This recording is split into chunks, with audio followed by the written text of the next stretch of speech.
नमस्कार, मैं आपके साथ संजय पूनिया। भारत अनलॉक 2 की तरफ बढ़ रहा है। अब ताली बज गई, थाली बज गई। देश के अंदर हालात पहले से ज़्यादा विकट होते जा रहे हैं। भारत की बात करें तो बीते 24 घंटों में 12,800 से अधिक मामले आए हैं और मौत का आंकड़ा भी 300 को पार कर चुका है बीते 24 घंटों में। दिए भी जलवाए मोदी जी ने, लेकिन कोरोना से निजात नहीं दिला सके। बड़े बड़े देशों के अंदर जहां लॉकडाउन किया गया था वहां की स्थिति अब सामान्य होने लगी है, लेकिन भारत के अंदर बेहाल है। जब लॉकडाउन किया तब 500 मरीज भी नहीं थे भारत के अंदर, लेकिन आज ये आंकड़ा 3,67,000 से ऊपर है।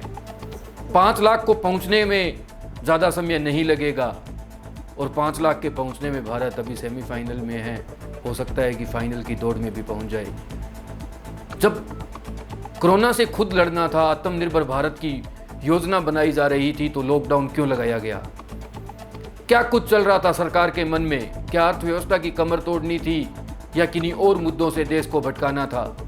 अगर वास्तव में कोरोना मरीजों को रोकने के लिए लॉकडाउन लगाया गया था, तो आखिर क्यों अब वो वापस लॉकडाउन खोल दिया गया? तमाम सवाल है, सवालों के जवाब सरकार देती नहीं है। प्रधानमंत्री मोदी जी 6 साल से अभी तक एक भी प्रेस कॉन्फ्रेंस तक नहीं की। जनता जवाब मांगे किससे? मीडिया विपक्ष से सवाल पूछता है, पूछने सरकार से चाहिए। सरकार जवाब देती नहीं है और कहती है राहुल गांधी जाने, सोनिया गांधी जाने, नेहरू ने जो किया है वो किया है। किस प्रकार की राजनीति का ये स्तर है? अनलॉक 2 की तरफ बढ़ते हुए भारत को कल एक नई ऊर्जा पैदा कर दी आत्मनिर्भर भारत के रूप में। भारत आत्मनिर्भर बनेगा कैसे? लॉकडाउन की वजह से 12 करोड़ लोगों से ऊपर लोगों का रोजगार जा चुका है। देश की अर्थव्यवस्था बिल्कुल निम्न स्तर पर जा चुकी है। बड़े बड़े मीडिया में अभी भी चर्चे भारत को विश्व विजेता बनाने में है। बस भारत विश्व गुरु बनने वाला ही है, कुछ ये आउटर पर खड़ा है, पर वो सिर्फ और सिर्फ मीडिया की नज़रों में, जो भारत की गोदी मीडिया है उसकी नज़र में।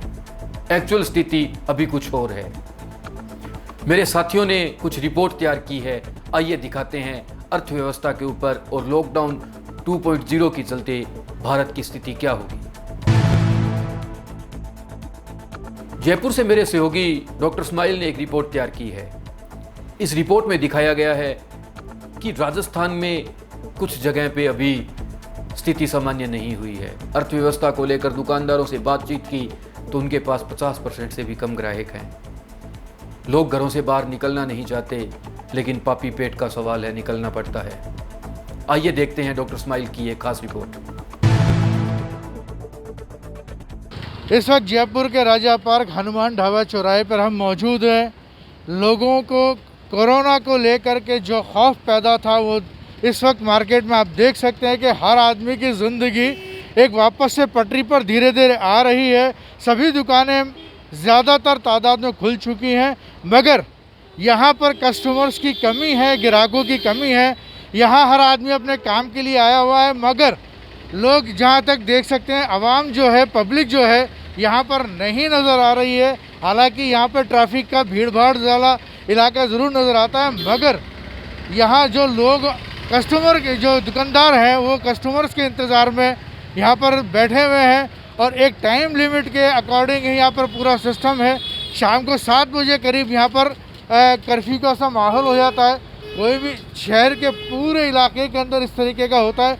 यहाँ पर जो दुकानदार हैं उनसे हम बात करते हैं कि इस वक्त उनके बिज़नेस में कोरोना को लेकर कितना फ़र्क पड़ा। सर जी, इस वक्त जो कोरोना का दौर चला करीब 2.5-3 महीने से चल रहा है, उसमें आपके बिज़नेस में कितना इफेक्ट पड़ा? 80% बिजनेस कम हो गया इस वक्त। मतलब जो सेल होती थी हमारी पहले, उससे अब 15% रह गई है सेल। तो क्या वजह है लोगों को नहीं आने की? क्या कोरोना का खौफ है या उनकी सोच बदल गई है? नहीं, कोरोना का खौफ भी है और अभी लोग बाग निकल भी नहीं रहे हैं बाहर इतना ज़्यादा। शाम को मार्केट कितने बजे ऑलमोस्ट बंद हो जाता है? 8 बजे बंद हो जाता है। 8 बजे बंद हो हाँ जाता है। यानी कि लोगों के अंदर एक कोरोना का खौफ अभी भी बाकी है। पहले 11:30 बजे तक रात को खुला रहता था, अभी 8 बजे बंद हो जाता है। दिन में जो कि इस वक्त का मौसम गर्मी का है, इस वक्त लोगों को आइसक्रीम वगैरह या जूस वगैरह की ज़रूरत पड़ती थी, कितना लोगों में यहाँ पर अभी आ रहे हैं, किस तरीके के वो हैं? मैंने बोला कि 10-15% ही लोग अभी शॉपिंग के लिए आ रहे हैं, या फिर जो बहुत ज़रूरी सामान घर का ग्रॉसरी वगैरह उसका सेल ज़्यादा है। आपकी कोई ऐसी बात हो जो सरकार तक आप पहुँचाना चाहते हैं इसको लेकर के, वो आप बताएँ। बस ये अब धीरे धीरे छूट मिल रही है, उसमें थोड़ा सा टाइमिंग भी बढ़ा देंगे, जैसे अभी 8 बजे तक है, धीरे धीरे 9 बजे करें, फिर वो धीरे धीरे अपना तो वहीं झालावाड़ के अंदर भी कुछ स्थिति सामान्य नहीं है। मेरे साथी सुरेश सिंह ने एक रिपोर्ट तैयार की है, आइए देखते हैं। कोरोना महामारी की वजह से जहां पूरा विश्व परेशान है, तो वहीं भारत तथा राजस्थान भी पूरी तरह से प्रभावित हुआ है। इस वक्त हम झालावाड़ जिले के डग में खड़े हैं। यहाँ जो है कोरोना महामारी की वजह से हर प्रकार से कहीं ना कहीं जन समस्या उत्पन्न हुई और राज्य सरकार द्वारा लॉकडाउन के बाद में धीरे धीरे अनलॉक के बाद फल विक्रेताओं, किराना व्यापार सहित जो डील दी गई है उसकी वजह से जनजीवन पटरी पर लौट रहा है। इस वक्त हमारे साथ में फल विक्रेता हैं, हम इनसे जानना चाहेंगे कि लॉकडाउन का इनके ऊपर क्या असर पड़ा है और अब जब दुकानें खुल गई है तो इस पर ये क्या कहना चाहेंगे। क्या नाम है आपका और जब लॉकडाउन हुआ तो इसका क्या असर पड़ा है? जी, नाम फिरोज खान है। और ये जो लॉकडाउन हुआ था, आर्थिक स्थिति सबकी बहुत ख़राब हो गई थी। दाने दाने को सब तरस गए थे। जो सरकारी योजना के सबको लाभ मिला उससे थोड़ा फ़ायदा हुआ है। और ये जब भी लॉकडाउन तो सरकार ने अब जो दुकानें खोलने की अनुमति दी है तो उसके बाद किस प्रकार व्यापार चल रहा है, क्या थोड़ी पटरी पर आ रहा है, थोड़ी सबको फ़ायदा। तो आप देख सकते हैं कहीं ना कहीं लॉकडाउन का असर देखने को मिला है। और इसी प्रकार से आप देख सकते हैं फल विक्रेता, सब्जी विक्रेता कई हैं जो बिल्कुल पूरी तरह से बंद थे, लेकिन अब इनका जो व्यवसाय धीरे धीरे शुरू हो चुका है। कोरोना महामारी की वजह से अभी जहाँ पूरी अर्थव्यवस्था गड़बड़ाई हुई है, कहीं ना कहीं व्यापार भी प्रभावित हुआ है, तो इस पर आपका नाम क्या है और किस प्रकार आपको कोरोना ने प्रभावित किया है? पवन कुमार जैन है। मेरा मोबाइल व्यवसाय है।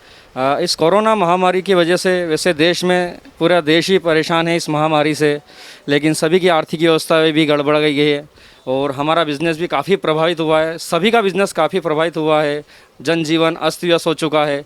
लेकिन फिर भी सरकार ने जो भी इस कोरोना महामारी पर जो भी राहत दी है उससे निपटने के लिए सारी भारत की जितने भी जनसंख्या है सारी तैयार है। लेकिन फिर भी कहीं ना कहीं एक आर्थिक रूप से और एक वित्तीय रूप से सभी को जो समस्या आई है उसके लिए लड़ रहे हैं और सारा प्रयास कर रहे हैं सोशल डिस्टेंसिंग रखते हुए। अब जो गवर्नमेंट ने ये जो ओपन किया है सभी जगह, तो उसकी नियम की सारी पालना करते हुए हमने भी अपना व्यवसाय दोबारा शुरू किया है। लेकिन फिर भी एक सुविधा रखते हुए, सावधानी रखते हुए हम व्यापार को बढ़ा रहे हैं धीरे धीरे और सरकार के नियमानुसार भी थोड़ा उसका नियम का पालन करते हुए अपने व्यवसाय को सुचारू रूप से चालू करने का प्रयत्न कर रहे हैं। तो वहीं झुंझुनू के चिराना से ग्रामीण क्षेत्र से मेरे साथी रिपोर्टर विकास ने एक रिपोर्ट तैयार की, उसके ऊपर भी जानते हैं कि क्या हाल है। कोरोना को लेकर सर 3 महीने का लॉकडाउन लगा है, इसमें भारी मंदी का दौर चल रहा है। ग्राहक आ नहीं रहे हैं, व्यापार ठप पड़ा है। और सर ये मार्केट गर्मी का इस टाइम पे गर्मी का दौर चल रहा है, गर्मी की वजह से भी परेशान हो रहे हैं सर। बहुत ही आर्थिक स्थिति डाउन हो गई है। कोरोना वायरस से सारा व्यापार ठप पड़ा है। मार्केट में जो भी स्थिति है वो ये है, आज की बाजार के अंदर किराए कस्टमर है वो उनमें भी भय है, वो आने नहीं चाहते मार्केट के अंदर। और स्थिति ऐसी है कि मार्केट में जो मध्यम वर्ग के जो व्यापारी हैं, निम्न वर्ग के जो व्यापारी हैं, उनका पूरा कारोबार है वो सारा ठप पड़ा है। मैं doctor Mahesh Kumar, CSC Chirana, medical officer. इस कोरोना काल में वैश्विक महामारी के अंदर जहां पूरी दुनिया परेशान हो रही है, इस काल में हमने हमारे गांव CSC चिराना के अंदर जो चिराना गांव आता है, 1-2 गांव और पास वाले आते हैं, वहां हमने पूरी लगन और मेहनत से हमारी टीम ने काम किया है और हमारे अभी तक एक भी कोरोना पेशेंट नहीं आया है। हमने हर घर जा के 4 से 5 बार हर घर सर्वे किया है और गांव में जागरूकता फैलाई है, हर जगह सोशल डिस्टेंस की पालना करवाई है। इसमें ग्रामवासियों का, पुलिस का और समाज के अग्रणी बंधुओं, समाज बंधुओं का बहुत पूर्ण सहयोग रहा था और हमारी मेडिकल की टीम ने इतना अच्छा काम किया है जिसकी वजह से अभी तक हमने हमारे इलाके में कोरोना को कंट्रोल कर रखा है। तो देखा आपने कि किस तरीके से लोगों का हाल बेहाल है, दुकानदार परेशान हैं, अर्थव्यवस्था पटरी पर नहीं लौट रही। कहीं ये उस तरीके से न हो जाए जिस प्रकार से नरेंद्र मोदी जी ने आकर 20 लाख करोड़ का पैकेज दिया था और उसको समझाने में निर्मला सीतारमण और अनुराग ठाकुर को करीबन 5 दिन का समय लग गया, फिर लोगों को समझ में नहीं आया। इसकी एक अलग से क्लास होनी चाहिए। ये 20 लाख करोड़ कहाँ बंटे हैं, इसके ऊपर भी पूरी चर्चा होनी चाहिए कि वास्तव में लोगों को समझ में तो आए। स्कूल कॉलेजेस बंद पड़े हैं, क्यों न स्कूल कॉलेज को इसी में यूज़ ले लिया जाए कि लोगों को समझा दिया जाए कि आखिर करना क्या चाहते हैं, होगा कैसे। राजनीति अपने स्तर से बिल्कुल अलग थलग सी हो गई है। आजकल लोग सवाल किसी और से पूछते हैं, पूछना किसी और को चाहिए। अब दूसरी खबर के ऊपर नज़र करते हैं। भारत और चीन के बीच जो युद्ध की स्थिति आ गई है, सवाल सबसे बड़ा ये है कि 45 साल बाद आखिर ऐसा क्या हुआ कि भारत और चीन के सैनिक आमने सामने हो गए। काफ़ी दिनों से चीन में हलचल ज़्यादा थी। कहीं ये एक और कोई मुद्दा तो नहीं जिससे देश का ध्यान भटका दिया जाए।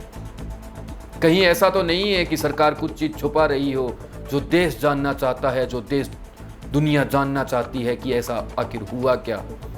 प्रधानमंत्री जी कैमरे के सामने आइए, बताइए सबको कि आखिर क्या स्थिति चल रही है LAC पर। 20 जवानों की शहादत ऐसे नहीं जाएगी। आपने बोल तो दिया, लेकिन इसके बाद करेंगे क्या? करके दिखाइए।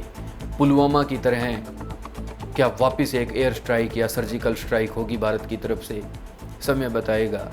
होगा क्या सब जानते हैं और दुनिया जान भी चुकी है कि चुनाव आते आते सहित बॉर्डर के ऊपर कुछ बड़ा होने वाला होता है और होके रहता है।